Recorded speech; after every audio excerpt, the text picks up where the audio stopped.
मीनू जी हरियाणा से। राधा वल्लभ श्री हरिवंश गुरुदेव आपके चरणों में कोटि कोटि प्रणाम। प्रभु, अगर ग्रस्त में भगवत प्राप्ति हो जाती है तो वो कौन सा रस है जिसे पाने के लिए आप तुल्य महापुरुष अपना जीवन अर्पित कर देते हैं? इसमें पूर्व के सुकृत के अनुसार वृत्ति है। जैसे हमें संसार बिल्कुल पसंद नहीं, किसी भी भोग में आकर्षण नहीं, तो मार्ग है। अब वो बोझा थोड़ी ढो पाएंगे। जैसे हमें आपसे मित्रता करनी ही नहीं, हमारे स्वभाव में ही नहीं है, तो अब हाथ में मिलाना या पानी ग्रहण करना जीवन भार हो जाएगा ना, हमारे स्वभाव में ही नहीं। पर ऐसा नहीं कि भगवत प्राप्ति आपको नहीं हो सकती, वही भगवत प्राप्ति, वही रस होगा, पर हमारे स्वभाव में नहीं है। तो ये मार्ग निकल गया। रात दिन प्रभु का चिंतन करते हुए संसार के राग से रहित होकर प्रभु को प्राप्त हुए। अब एक है कि पूर्व संस्कारवश अकेला रहना उसको पसंद नहीं, सुविधा भोगी है, तो उसको भी चांस दिया, पत्नी दे दी, परिवार दे दिया, पर उसमें आसक्त हो गया तो दुर्गति हो जाएगी।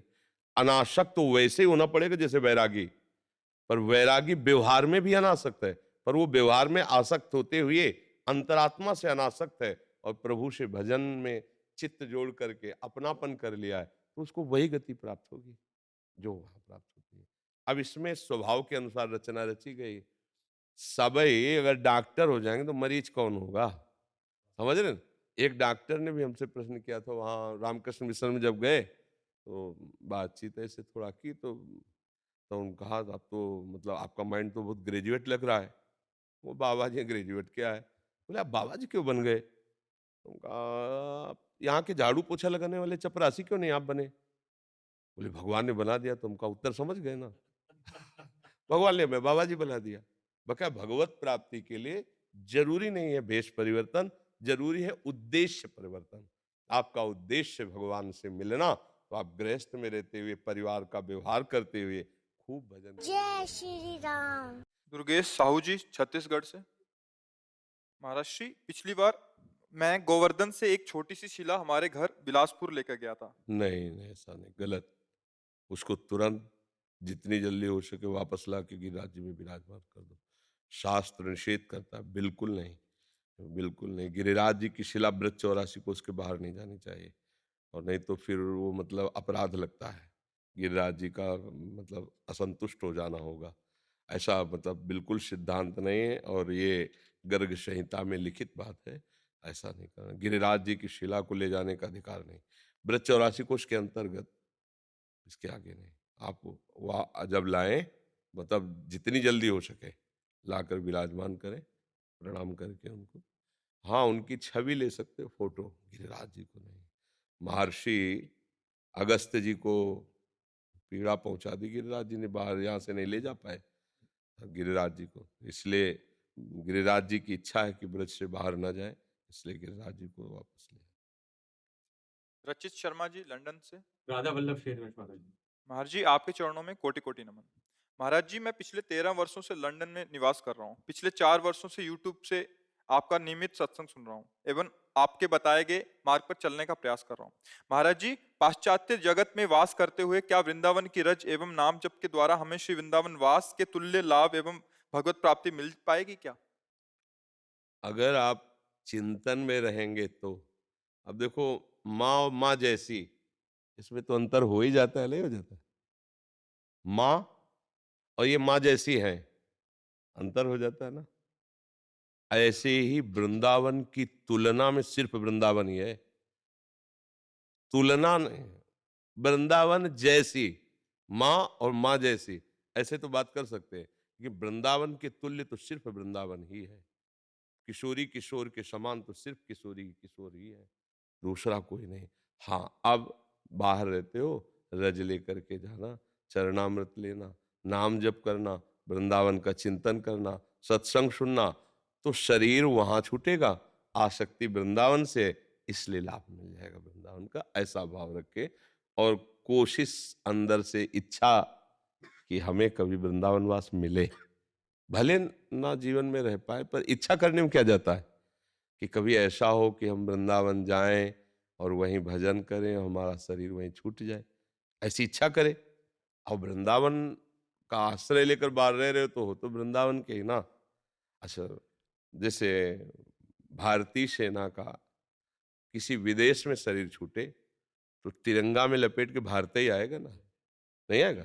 तो वृंदावन के हो, भाव है और वृंदावन का चिंतन कर रहे हो, कहीं भी हो रजरानी में लपेट के वृंदावन ही आओगे। भाव ही रखे। जी। विवेक मित्तल जी गुड़गांव से। गुरुदेव आपके चरणों में कोटि कोटि नमन।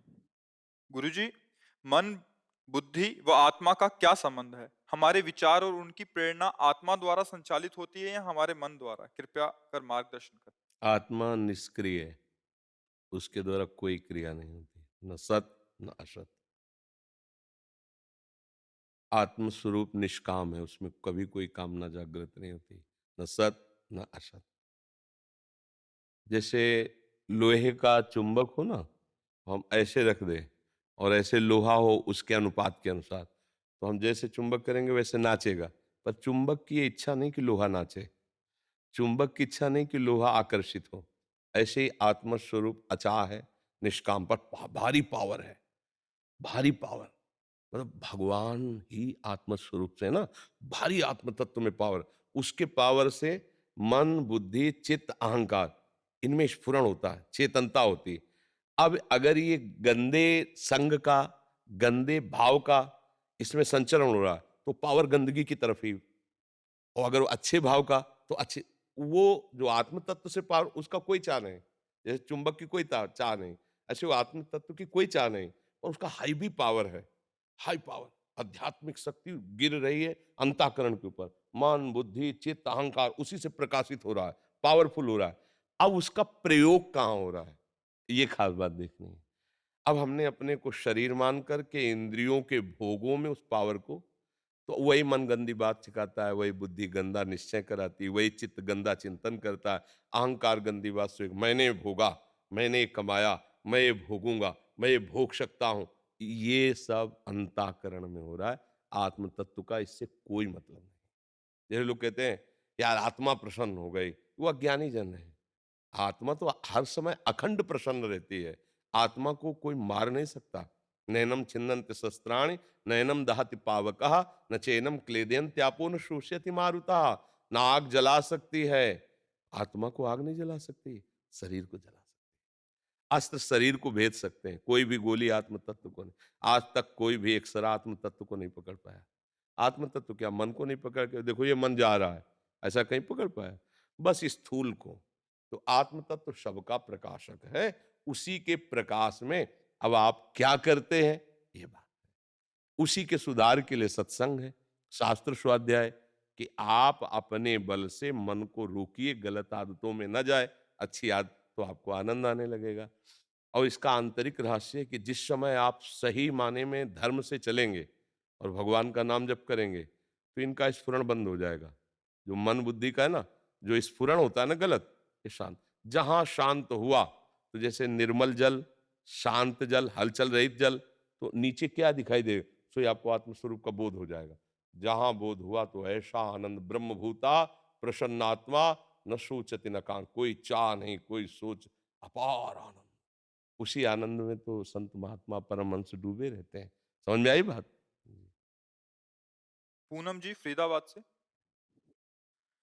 श्री हरिवंश महाराज जी, महाराज जी, आत्मा, जीवात्मा और परमात्मा में क्या अंतर है? एक ही बात है।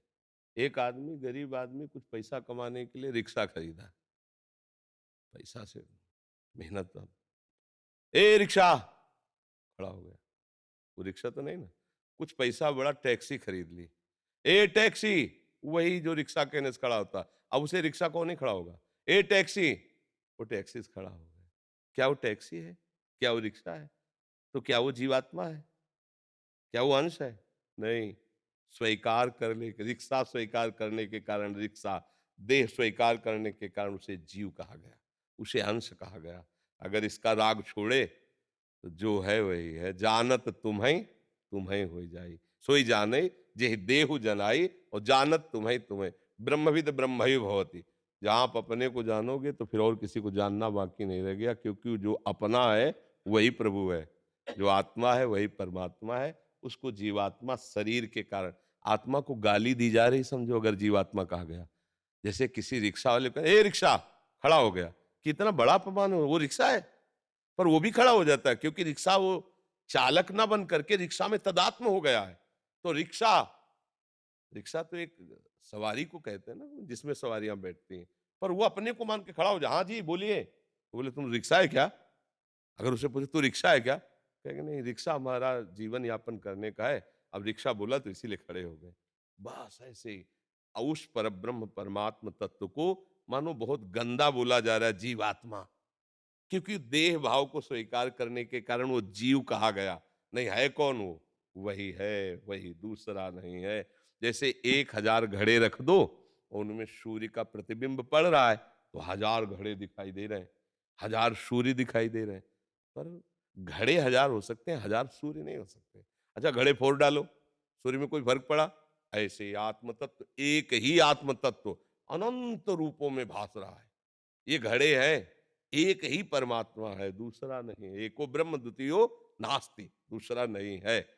पर ये थोड़ा भजन करके ऊंचाई पर अध्यात्म में चले तब अनुभव में आएगा।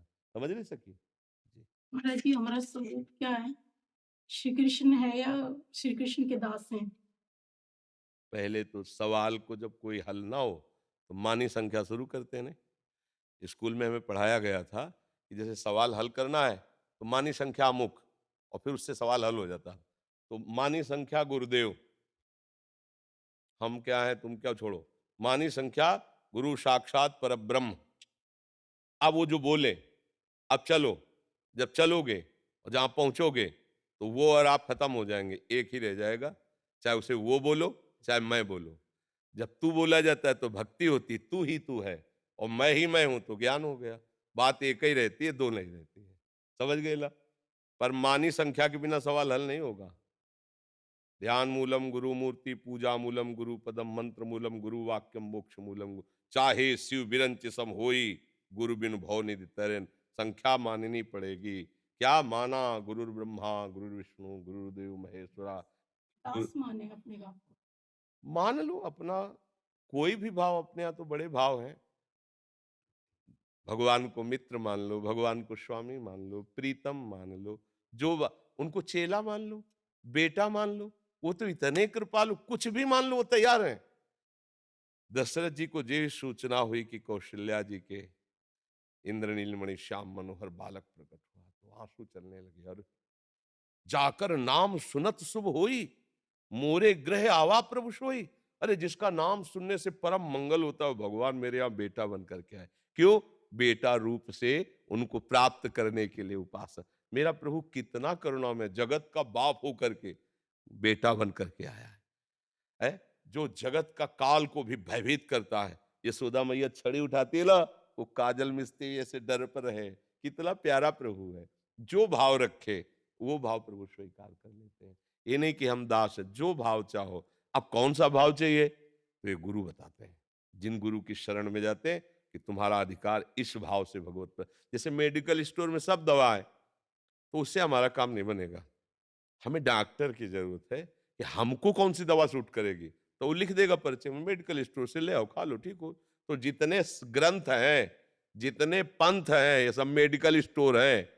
गुरु है वैद्य, ये चलो, ऐसे करो, ये खाओ, ये पियो, ये जपो, ये ध्यान करो, बहुरोग से मुक्त हो गए। सदगुरु वैद्य बचन विश्वासा, संयम यह न विषय कयासा। अब मनमानी मेडिकल स्टोर में खाओगे तो हो सकता है मर भी जाओ, क्योंकि वो कौन सी दवा कहाँ चली गई, क्या रिजेक्शन कर जाए। इसलिए जैसे डॉक्टर की अत्यंत अनिवार्यता है रोग निवृत्ति के लिए, ऐसे भवरोग की निवृत्ति के लिए गुरु की अनिवार्य आवश्यकता है। तो किसी महापुरुष को, किसी ग्रंथ को, किसी वाणी को गुरु मानकर उसके अनुसार चल दो, अपना काम बन जाएगा। हम जो हैं वही पता चल जाएगा। अच्छा ये ऐसी चीज तो है नहीं कि ये देखो, प्राकृतिक चीज तो है नहीं। जो वस्तु है वो मन बुद्धि के भी परे है। अब हर चीज हम मन बुद्धि से जानते हैं, तो मन बुद्धि प्रकृति जन्य तो दिखा सकती है, लेकिन परमात्म तत्व को, क्योंकि उसी से उसको प्रकाश मिल रहा है, वो अपने प्रकाशक को कैसे दिखा दे। इसलिए राम तर्क बुद्धि मन बानी, वहां मन बुद्धि का भी प्रवेश नहीं। फिर अनुभव कैसे होता है? जब हम उनसे याचना करते हैं, भजन करते हैं, तो हमारे मन बुद्धि में वो आकर के अनुभव करा। मन बुद्धि वहां नहीं जा सकते, लेकिन मन बुद्धि में तो आ सकते हैं। उनकी ऑफिस में वो आके बैठ जाएंगे। वो हमारा मन कृष्णमय हो गया, हमारी बुद्धि भगवानमय हो गई, सब बात बन गया। अंतरा दास जी कोलकाता से। महाराज जी, यदि कोई गुरुदेव भगवान का नाम पूछे हमसे तो हम गुरुदेव भगवान का नाम ले सकते हैं क्या? हाँ, बहुत कठिनता से लेते हैं। जैसे अब हमसे भी तो हमें लगता है कि कभी ऐसे उच्चारण किया और 2-4 बार, वो भी बहुत दबते हुए कि जैसे आप ज़बरदस्ती हमसे निकलवा रहे हैं। तो प्रातः स्मरणीय परम पूज्य श्री महाराज मतलब एक ऐसा लग रहा है कि ज़बरदस्ती बुलवाया जा रहा है, नहीं तो हृदय में नाम लेने की सामर्थ्य नहीं रह जाए। सच्चा शिष्य अपने गुरुदेव का नाम ऐसे ये जय हो प्रेमानंद महाराज, ऐसे थोड़ी वो निश्चित वो बाहरी है, वो शिष्य नहीं हो सकता। क्योंकि वो ऐसे कैसे बोलेगा? वो लड़खड़ा जाएगा कि परम पूज्य प्रातः स्मरणीय हमारे जीवन धन पूज्य मतलब ऐसा लगे बोलो बोलो ना ऐसे तब वो बोल पाए बहुत आदर से बहुत हिचकते हुए अंदर तो उन्हीं के हम दिए हुए नाम को जप रहे हो वही जीवन पर बाहर उनका नाम उच्चारण करने के लिए एक हिचक सी होनी चाहिए और ये होना ही चाहिए समझ रहे बार-बार पूछने से ना मैं मोबाइल से मतलब आपकी छवि दिखा देती हूँ, मतलब मुँह से नहीं लेती नाम। अगर कभी बोलना पड़ता है तो उसमें थोड़ा सम्मानित शब्द लगा करके और किसी को बता दे कोई उसमें हर्ज नहीं है अब जैसे हमें लगता है कि हमसे किसी ने पूछा ही नहीं आज तक तुम्हारे गुरु का क्या नाम है ऐसे ही मतलब कोई सहयोग ले बैठा है अच्छा दूसरे से संबंध नहीं है किसी से संबंध नहीं है तो अब वैसे ही व्यवहार रखना चाहिए अब जैसे कोई पूछता है तो बढ़िया है फोटो दिखा दी देखो भाई ये हमारे गुरुदेव इनका नाम क्या है इनका क्या पता है तो जाओ वृंदावन में राधा के कुंज में नाम रूप लीला सब मिल जाएगी ऐसे